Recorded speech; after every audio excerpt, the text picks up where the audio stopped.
Bonsoir, bonsoir à toutes et à tous. C'est toujours un plaisir de vous retrouver pour votre magazine hebdomadaire, donc i24 News, le sport. Et cette semaine, la thématique est donc le rugby. Actualité oblige.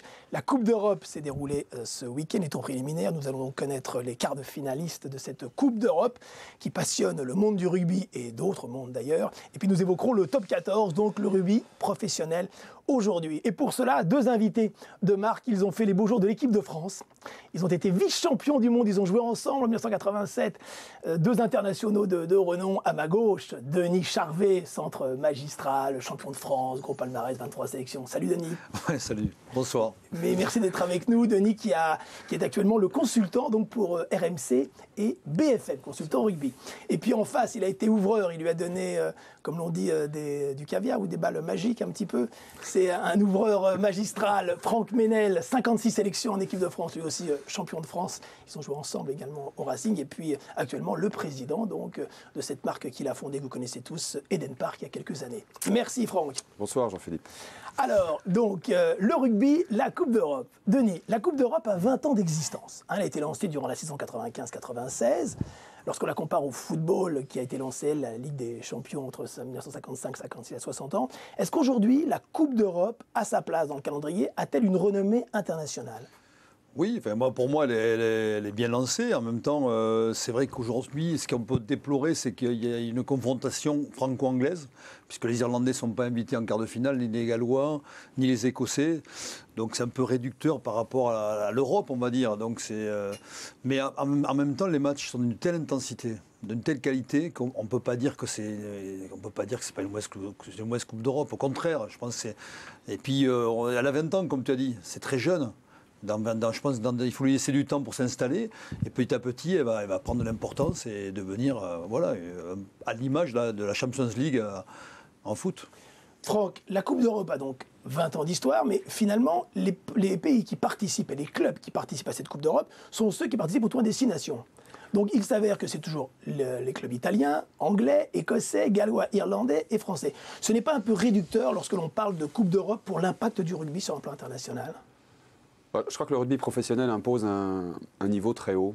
C'est vrai que moi je m'embête un peu quand le niveau n'est pas génial parce que voilà, la structure du jeu a fait qu'il y a des répétitions de petits pick and go et de machin. Donc dès que le niveau monte, ça devient fantastique. Et donc c'est probablement la raison pour laquelle aujourd'hui on choisit les meilleurs pour essayer de lancer le rugby sur une échelle européenne.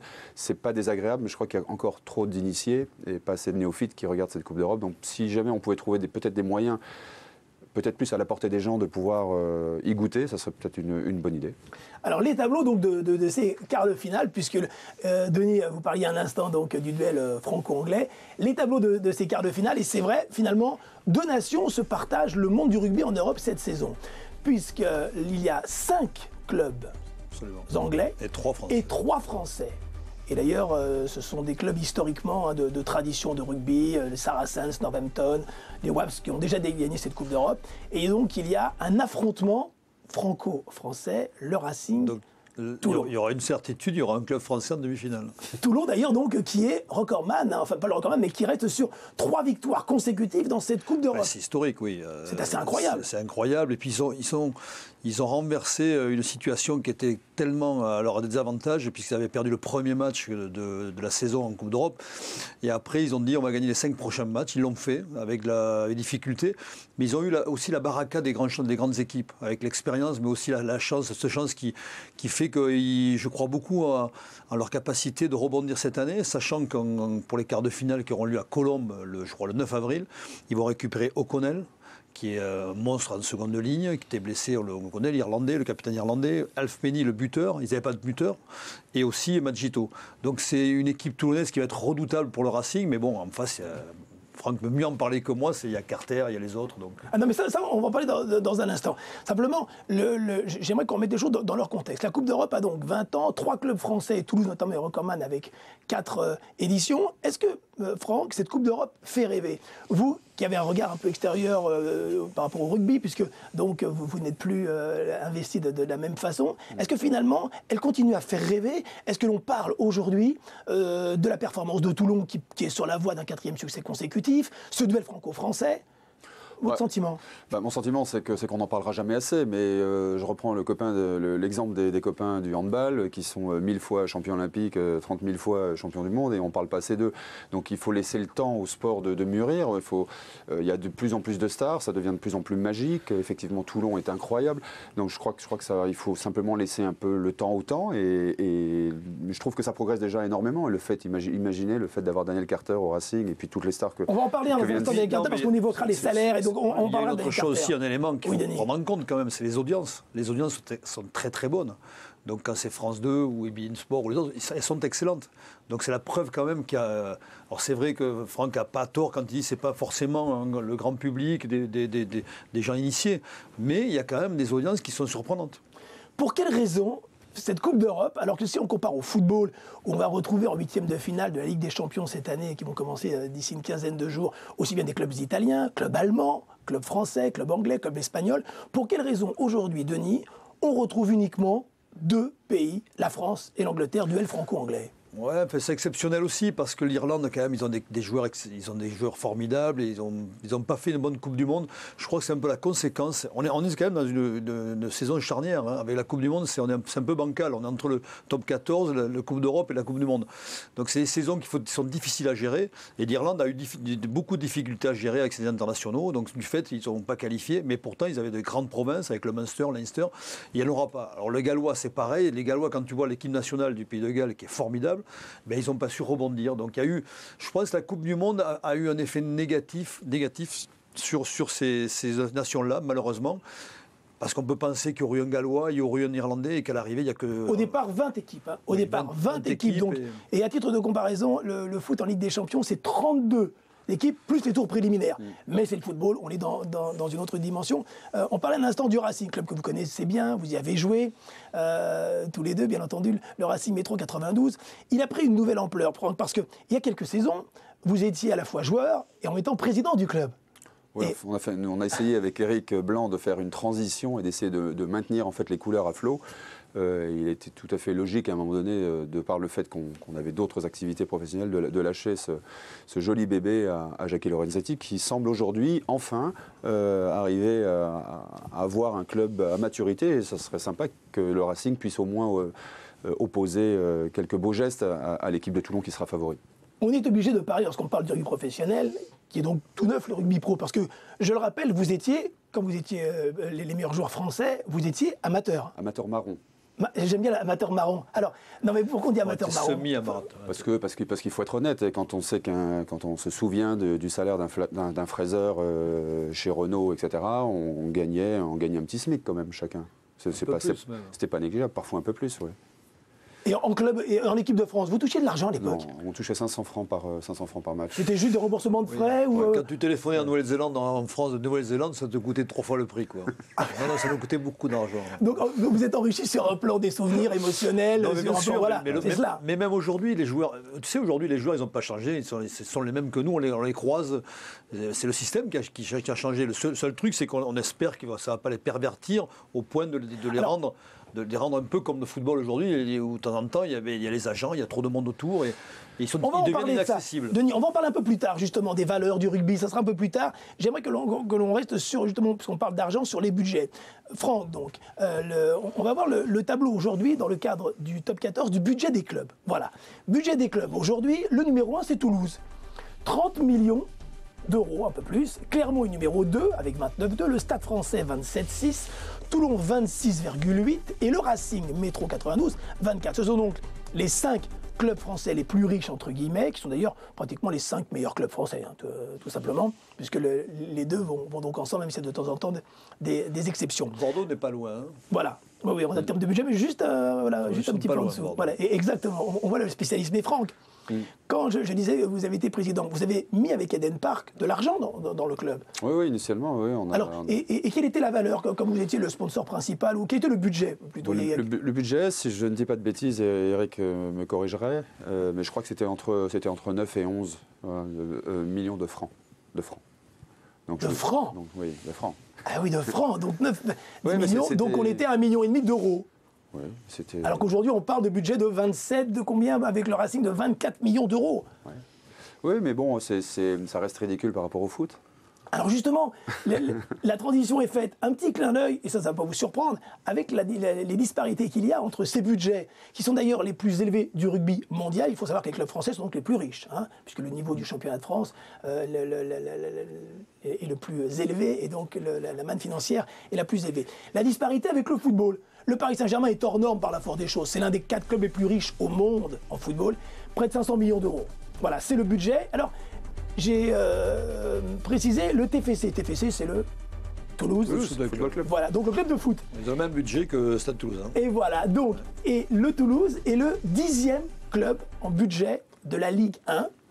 Alors donc, l'équipe du Stade Toulousain, donc l'autre équipe importante de la ville de Toulouse, est donc le numéro 1. Mais il faut savoir quand même que tout ça est lié aussi, excepté le Paris Saint-Germain qui est un peu cas à part, mais c'est lié aux répartitions des droits télé. À partir du moment où les droits télé sont je crois, c'est 10 fois le rugby. Oui, c'est ça à peu près. 10 fois, voilà, donc, 70 millions d'euros environ par an, et aujourd'hui c'est 700 millions d'euros pour le S'il n'y avait pas cette manne financière, le club de foot aujourd'hui, on ne sait pas où serait le champion de foot aujourd'hui. Alors on a parlé de Don Carter. Je vais un petit peu vous allécher avec Don Carter. Don Carter, donc, c'est la vedette incontestable du rugby mondial. Voilà, c'est Franck, c'est le joueur numéro 1, double champion du monde, l'ouvreur néo-zélandais.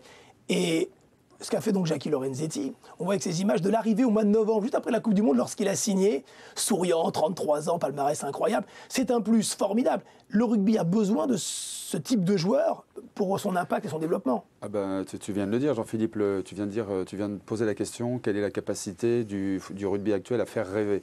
Ben, on n'y coupe pas, il faut des stars, il faut qu'on retrouve aussi et qu'on ait, nous, nos propres stars en France, parce qu'on a la capacité de les avoir. On a un pays qui fait 60 millions d'habitants, la Nouvelle-Zélande, c'est 4 millions d'habitants, et les plus grandes stars du rugby mondial sont là-bas, donc il faut que qu'on bouge les choses et qu'on arrive à trouver le moyen de régénérer des stars, et on a la possibilité d'avoir les mêmes. C'est vrai que Dan Carter est exceptionnel, il refait ce drop à la Johnny Wilkinson quelques années plus tard, et puis il a été remarquable.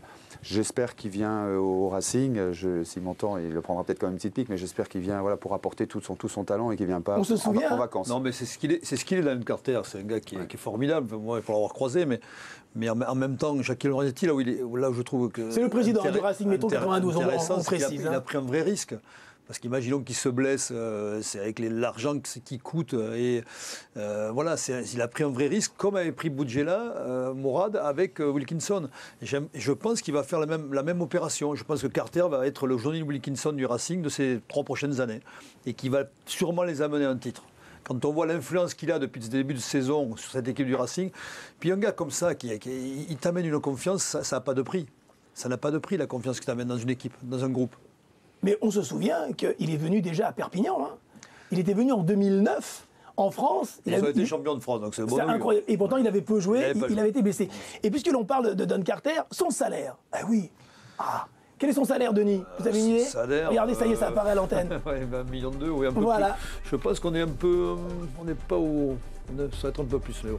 Alors oui, mais bon, officiellement... Il y a les droits d'image. Voilà, les droits d'image. Alors, 1,2 million, et puis comme j'aime bien les comparatifs, donc, le salaire le plus élevé, celui de Ibra, de Zlatan. 16,2 millions, donc avec le Paris Saint-Germain.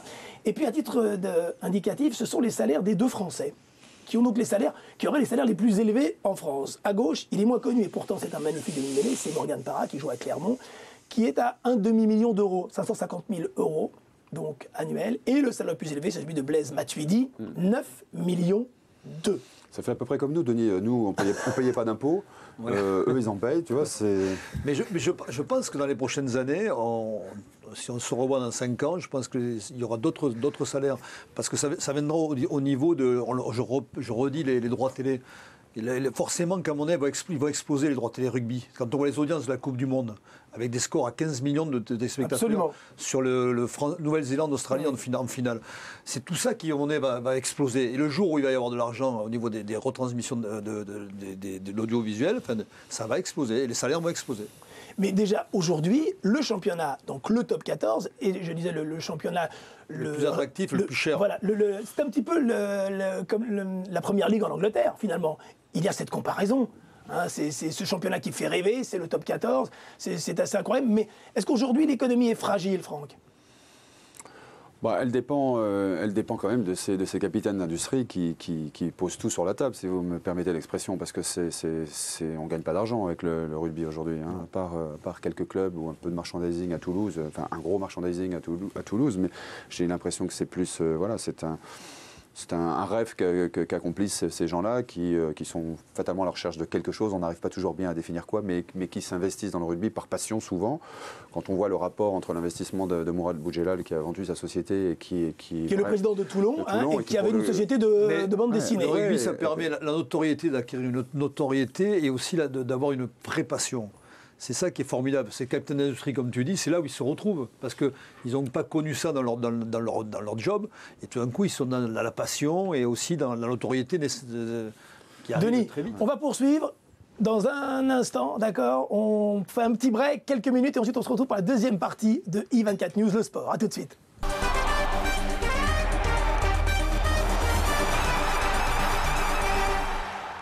Rebonsoir donc pour votre rendez-vous i24 News, le sport, deuxième partie consacrée cette semaine au rugby professionnel. Nous avons évoqué donc avec nos deux invités la Coupe d'Europe. Nous allons poursuivre avec le top 14. Nos deux invités, bien sûr, vous les connaissez, vous les reconnaissez. Hein, Denis Charvet, à ma gauche, 23 sélections en équipe de France, surtout vice-champion du monde et toujours consultant pour le groupe Next Radio, donc pour RMC et pour BFM. Et puis en face de lui, ils ont été partenaires, je le rappelle, sur un terrain de rugby. Et quel partenaire et quel joueur, Franck Ménel, qui avait d'ailleurs à l'époque un gabarit un peu précurseur, on peut le dire, non, hein? Oui. Quand il a, tout au long de ses 56 sélections, hein, par sa puissance, son coup de pied et son jeu, mais également tout en finesse. Voilà. Oui, sauf le jeu au pied. Bonsoir Jean-Philippe. Oui, bonsoir Franck.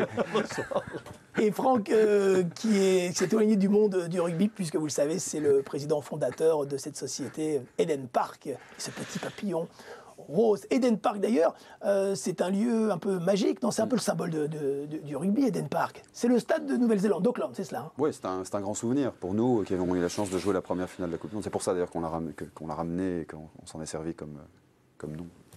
1987, juste un petit clin d'œil parce qu'on ne peut pas ne pas en parler. Vous êtes vice-champion du monde en 1987, après une demi-finale magistrale à historique devant l'Australie, vous battez 30-24. Est-ce que vous vous êtes vu, Denis et Franck, champion du monde avant d'affronter la Nouvelle-Zélande? C'était la semaine précédente. Est-ce que vous vous êtes dit, on va être champion du monde? Non, c'est pour ça qu'on ne l'a pas été d'ailleurs. C'est parce que vous n'y croyez pas assez? Non, parce que personne n'y a cru. Non, vrai parce qu'on ne se l'est pas dit. Mais je pense qu'on était arrivé à notre finale, c'est-à-dire de la demi-finale, voilà, et que quand on a gagné cette demi-finale, pour nous, on était champion du monde. Et en fait, il manquait une marche, la plus belle, et on l'a loupée. Est-ce que vous vous rendez compte de l'impact, même si c'était la première Coupe du Monde, elle était diffusée au petit matin, je me souviens. Moi, tu ne me poses pas la question, ça va. Non, mais justement, toi, tu te souviens pas? Moi, j'y croyais. C'est vrai? Moi, j'y croyais. Je pense qu'on démarre la finale et très très vite, on se fait emporter, on prend un essai, il y a une petite erreur de derrière et qui fait que les All Blacks prennent le dessus et ensuite ils ne lâchent plus jamais. Mais moi, j'ai cru quand même un peu, j'ai essayé d'y croire. Mais bon, Denis est humble en disant qu'il n'y croyait pas parce qu'on espère. Non, mais il faut remettre les choses dans le contexte. C'est-à-dire que c'est une première finale de Coupe du Monde chez eux. Je veux dire, ils ne pouvaient pas perdre. C'est comme en 2011, excuse-moi, on s'est fait voler parce que c'est la même chose. Ils ne pouvaient pas perdre. Ça dépassait le cadre même du comme l'Afrique du Sud en 1995 qui jouait et que l'équipe de France est battue en demi-finale. Et nous, c'était pareil, on ne pouvait pas la gagner, cette finale. Enfin, je pense qu'il y aurait eu un arbitre qui était aussi. Ça, c'était donc le rugby d'hier, le rugby comme on disait, amateur marron, comme le disait dans la première partie Franck. Revenons donc un instant sur les salaires, parce que c'est un élément important de l'évolution du rugby. Donc on disait Don Carter, qui est aujourd'hui le joueur au monde qui a le salaire le plus élevé. Le deuxième, d'ailleurs, je crois que c'est Gito, hein, à Toulon, qui est aux alentours de 900 000 euros. Et un mot sur Morgan Parra, qui est finalement l'un des meilleurs joueurs français et l'un des plus reconnaissables, qui perçoit la moitié, 550 000 euros. N'y a-t-il pas, Franck, un manque aujourd'hui de stars dans le rugby français qui permettrait de faire mieux connaître ce sport? Parce qu'aujourd'hui, notre championnat qui est le plus élevé, le plus fort, attire les joueurs du monde entier. En revanche, y a-t-il des stars? On a le sentiment qu'il y a un problème. En tout cas, les joueurs de rugby doivent être probablement mieux marketés. Parce qu'ils ont des atouts, sont globalement des gens qui savent s'exprimer, sont des gens qui passent pas mal à l'écran, n'est-ce pas? Denis. Par exemple, Franck aussi. Bon, des anciens, mais non, je plaisante. Mais en tout cas, il faut qu'ils soient marketés davantage. On les voit faire quelques apparitions publicitaires, mais ce ne sont pas des publicités. Je dirais qu'ils sont très, c'est pas gentil pour les supports, mais ce ne sont pas des trucs faits de grande qualité. Et je pense qu'il y a mieux à faire. Mais il faut pousser aussi. Enfin, c'est un équilibre. Il faut des stars. Je pense qu'on en a, mais il faut aussi les marketer davantage. Mais je refais ce parallèle. Regardez les handballeurs. Il y a un moment donné où il faut que les joueurs fassent rêver. Alors, ces joueurs font rêver, mais le sport en lui-même n'est pas développé au point qu'ils fassent rêver. Il y a des priorités. La priorité, c'est le foot. Moi, je pense qu'il y a deux choses. Il y a aussi le système qui n'est pas favorable aux joueurs aujourd'hui. Parce que pour être une star aujourd'hui, il faut aller dans des émissions et avoir quelque chose à dire. Et le problème, c'est qu'aujourd'hui, un joueur de rugby, aujourd'hui, il ne faut pas qu'il dise grand-chose. C'est pas ce qu'on le bride, mais presque. Ils sont formatés. Ils sont formatés. Et alors que moi, je les croise en coulisses, on les croise, c'est des gens qui sont pétillants, ils sont drôles, ils sont fins, ils pourraient avoir tout ce charisme-là et que ça rejaillisse et en faire des stars. Le problème, je pense que le système un peu les bride. Et après, on n'est pas Chabal qui c'est vrai que Chabal, finalement, alors qu'il a pris sa retraite, reste un peu le symbole de ce rugby pro. Celui qui continue à faire des pubs, c'était peut-être le joueur le plus connu alors qu'il n'est plus en activité. C'est un paradoxe. Oui, mais c'est dû à 2-3 événements qui ont été très bien médiatisés, un gros plaquage sur un All Black et puis une présence quand même physique étonnante avec l'affirmation du côté mâle qui enchaîne ensuite sur les métrosexuels. Donc il arrive pile poil au moment avec sa grande barbe. C'est qu'elle le dire, pile poil. Pile poil. Et donc ça prouve bien qu'il y a des rugbyman ont des atouts. Je sais pas, Benjamin Kaiser avec un micro, c'est très intéressant. Et donc ce sont des gens, il y en a plein. Et c'est à l'honneur de l'équipe de France. Oui. Mais Denis, vous étiez des joueurs de rugby, mais également vous étiez étudiants, vous aviez des métiers, il y avait des ingénieurs, des dentistes, des étudiants, des architectes. On était plus libres surtout. Je pense mais alors donc c'est dû à quoi? C'est l'évolution du rugby aujourd'hui. C'est la professionnalisation qui empêche c'est évident. Aux personnalités de s'affirmer. Pour moi, c'est évident. Aujourd'hui, il y a des enjeux économiques. Les carrières sont plus courtes dans la mesure où il peut y avoir des blessures et il y a un turnover qui est plus important qu'avant. Je pense qu'il y a même plus d'étrangers, trop d'étrangers. Pour moi, c'est trop d'étrangers. Mais évidemment que le joueur pense un peu égoïstement, mais comme nous, on le faisait sûrement à l'époque, à sa carrière. Donc, il privilégie souvent des choses qui ne sont pas forcément les meilleures. Mais voilà, il y a des agents, il y a des gens qui les conseillent, il y a les présidents de clubs. C'est pas évident. Aujourd'hui, c'est pas évident de manager une carrière. Alors, est-ce que les valeurs du rugby sont conservées malgré cette évolution? Les valeurs, on y est sensible. On parle toujours des valeurs du rugby aujourd'hui. D'ailleurs, on a quelques mots-clés pour évoquer les valeurs. On va s'y attarder. Les mots-clés, alors on parle de solidarité, la passe, le maillot, l'humilité, le respect. Vous êtes d'accord, messieurs, avec ces mots? Les trois. Alors, les trois, c'est bon. Lesquels, les trois? Solidarité, respect, humilité. Là, ça marche. Solidarité, respect, humilité. Et pour Franck? Solidarité, respect et humilité. Ça, c'est pour Franck. Et pour Denis? Si tu vas à l'essentiel, tu prends ces trois-là. Après, évidemment, l'appartenance avec le maillot, l'identité, mais ça... Enfin, en gros, on est en train de définir ce qui est absolument indispensable et qui fait peut-être la différence avec certains autres sports. Mais tant qu'il y aura de l'éducation, tant qu'on aura des joueurs éduqués, je ne vous parle pas d'une éducation dans le 16e arrondissement à Paris, je vous parle de l'éducation pure et dure, de mecs qui jouent aussi, qui sont dans l'arrière Pays Basque et qui ont le respect de leurs aînés, etc. Tant qu'on aura cette éducation dans le rugby, on s'en sortira. Le jour où on la perd, ça dérapera. Voilà, je suis désolé de reprendre. Je ne vais pas faire une généralité. Je ne vais pas dire que tous les footeux sont pas forcément bien éduqués. Mais il est évident que l'avantage qu'on peut avoir aujourd'hui sur le foot, c'est cette éducation que nous ont donnée notre famille, notre environnement, nos Albert amis. Ferraz disait qui était l'ancien président de la Fédération française de rugby. Il était pendant 25 ans. Cette phrase magique disant le rugby est la plus belle école de la vie. Et quand tu es enfant, que tu grandis dans ce grand barnum d'amour, c'est vrai que c'est la plus belle école de la vie. Ça t'apprend tout, quoi. T'as pas besoin d'aller à l'école, quoi. Et pour remettre une petite couche, Jean-Philippe, c'est parce que j'ai un peu balancé sur le foot, ce que fait Jacquet en 98 avec sa colonne vertébrale basque, avec les Arazou, des champs blancs, etc. C'est à un moment donné, il met en place des mecs intelligents sur le terrain, avec en plus des compléments autour.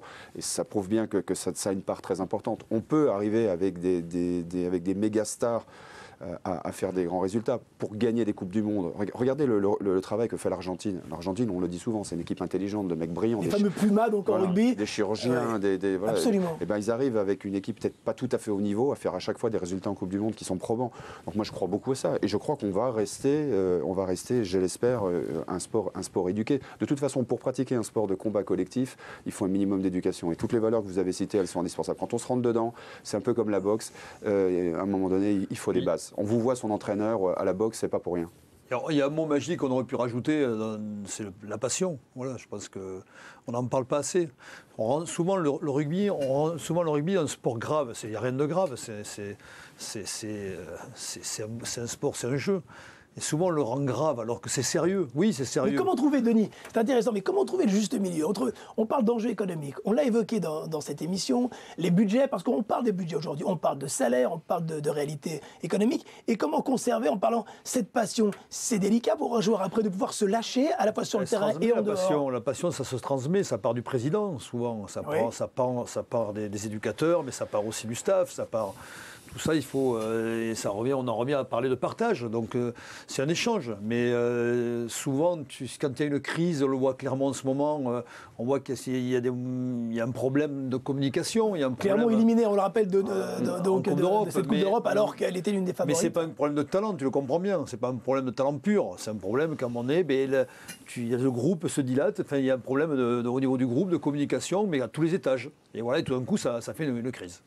Quand on parle de notion de maillot, la passe, le maillot, c'est un élément important dans le rugby, Franck. Hein. Ouais, c'est quand même voulu, le maillot. Hein, non, mais c'est le cas de le dire. D'ailleurs, il n'y a pas le nom des joueurs sur le maillot si, maintenant, je crois au Racing, ils ont sur le short.